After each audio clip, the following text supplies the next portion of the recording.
समय की बात है। एक बार एक राज्य था। उसके राजा के सभी मित्रों के साथ बहुत अच्छा व्यवहार था, यानी वो सभी के अच्छे दोस्त थे। सभी का यहाँ आना जाना लगा रहता था, इसलिए सभी राज्य उसके लिए आए दिन कुछ न कुछ भेजते रहते थे। कभी जेवर, कभी खाने का कुछ, कभी वस्त्र, कुछ न कुछ गिफ्ट देते रहते थे।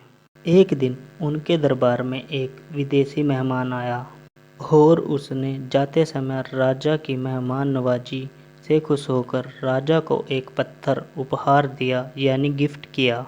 राजा को वो पत्थर बहुत अच्छा लगा। उसने उस पत्थर की भगवान की मूर्ति बनवाने का हुक्म किया अपने मंत्री को। राजा उस मूर्ति को अपने राज मंदिर में लगवाना चाहते थे। राजा की अनुमति पाकर, यानी परमिशन लेकर, मंत्री एक कारीगर के पास जाता है। उसको पत्थर देकर कहता है, इसकी अच्छी सी मूर्ति बना दो। ये काम 10 दिन के अंदर हो जाना चाहिए।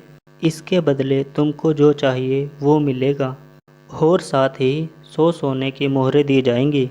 ये सुनकर कारीगर बहुत खुश हो जाता है। उसने अपनी सभी वस्तुओं को लेकर काम शुरू कर दिया। अब वो उस पत्थर को तोड़ने लगा, जिससे वो उसकी अच्छी सी मूर्ति बना सके। कई बार चोट मारने पर भी वो पत्थर नहीं टूटा। उसने उस पत्थर को लगभग 50 चोटें मारी। करता रहा पर वो पत्थर टूट नहीं रहा। अंत में एक चोट मारकर वो कहता है, अब ये काम मुझसे नहीं होगा। अरे, जब इतनी चोटें खाने पर भी ये पत्थर नहीं टूटा तो अब क्या खाक टूटेगा।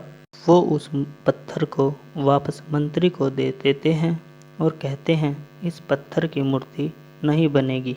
लेकिन मंत्री को तो किसी भी हाल में मूर्ति बनवानी थी। राजा का हुक्म जो था। मंत्री उस पत्थर को लेकर दूसरे एक साधारण से कारीगर के पास जाता है। जैसी उस कारीगर ने एक चोट मारी और वो पत्थर टूट गया तो वो उसकी मूर्ति बनाने लगा। मूर्ति बनाकर उसने मंत्री को दे दी। मंत्री ने उसको मोहरें दे दी। अब वो मंत्री जाते जाते एक ही बात सोच रहा था कि अगर उस पहले वाले कारीगर ने एक अंतिम प्रयास भी किया होता तो ये सोने की मोहरें उसकी होती।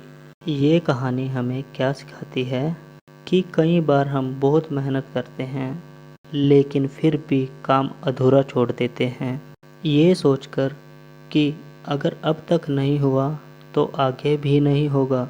ये शायद मेरे लिए ही नहीं है, मेरी किस्मत में ही नहीं, मुझसे होगा ही नहीं। पर असलियत में आपको एक बार और करने की ज़रूरत है। थोड़ी सी मेहनत और करने की ज़रूरत है। थोड़ा सा हौसला रखने की और ज़रूरत है।